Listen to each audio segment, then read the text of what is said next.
Dano, I got to ask you a question because it was going to be part of my hot take, but I went a different direction. But are you taking any supplements? Are you a supplement guy? I don't take sups. I'm just a natural. Everything you see here is what you get. Just a little bit of Old Thompson every day, and steak and whiskey, pretty much, is what fuels me. Okay, well, that's good. All right, so I started taking creatine, which when I was told I should start taking creatine by friends, like, oh yeah, I should totally try it.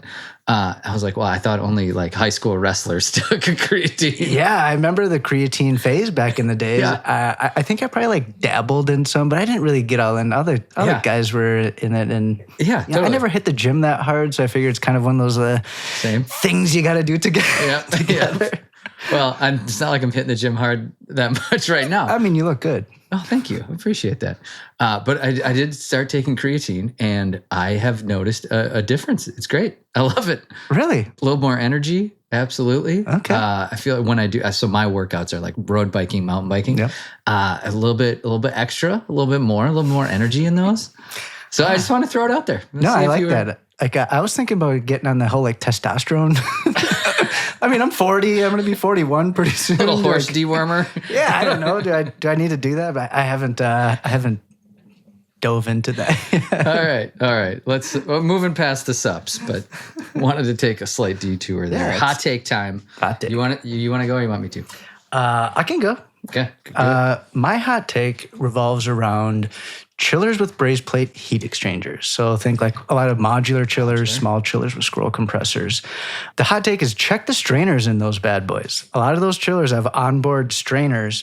And a lot of times what we hear come up in like commissioning and testing and balancing, and even just say years after the system has been in operation as well, is that they're saying, well, why am I getting this? My design pressure drop is 10 feet. Why am I getting 25 feet across my chiller? What's going on? And the first thing I would say, check those strainers. Most of the time, if that's what you're seeing, you probably got to check your strainers. It's a pretty simple maintenance thing, but a lot of times people don't even know if they're there. So if you don't know they're not there, you gotta look and clean those bad boys. And like especially on the modular side, they set it up to be serviceable, right? Yeah, it's an easy thing to do. You can clean one at a time, easy peasy. So and why brazed plate versus other chiller styles? Yeah. Flooded. Great primarily. question. So shell and tube heat exchangers use, copper tubes that are 3/4 inch, 1 inch. So you got a pretty decent sized passage. So what that means is dirt and debris and contaminants can get caught in that heat exchanger very easily and can plug the heat exchanger.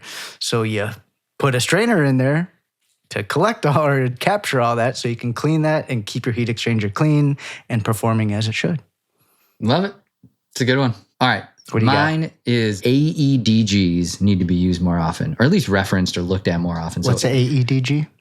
Advanced Energy Design Guide is what AEDG stands for. They are absolutely free. They're put together by ASHRAE, so it's open source. People from all over the ASHRAE engineering community, they come and help collaborate on these. But they are design guides for all sorts of different building types, multifamily, K-12, office buildings, grocery stores, hospitals, big box, lodging, warehouse.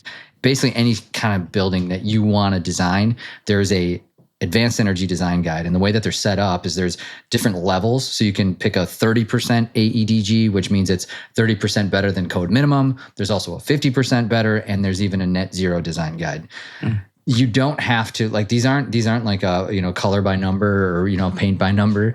It's not like you use this thing and it's going to tell you exactly what to do. It is like a best practice for all parts of your building design. Use the stuff you like, don't use the stuff you don't, but at least it gets you set in the right direction. And there's so much good information, especially if you're early career. Check these out. AEDGs, absolutely free. Go out there and get one. No, that's really great. That's awesome. And I would say me and even our group uses those all the time to reference people too. Like a common one that we'll get is, what should my delta T be? It's not supposed to be 5444. That's a random number. Yep. But what should it be? And I always refer to that guide because they have different levels of guidance and their ranges. So it's like, just gets you thinking about what's a good place to start. Absolutely. And it's beyond the chilled water plant too. It gets into insulation, construction, slabs, different roofs, and all that, everything. All right. Good one.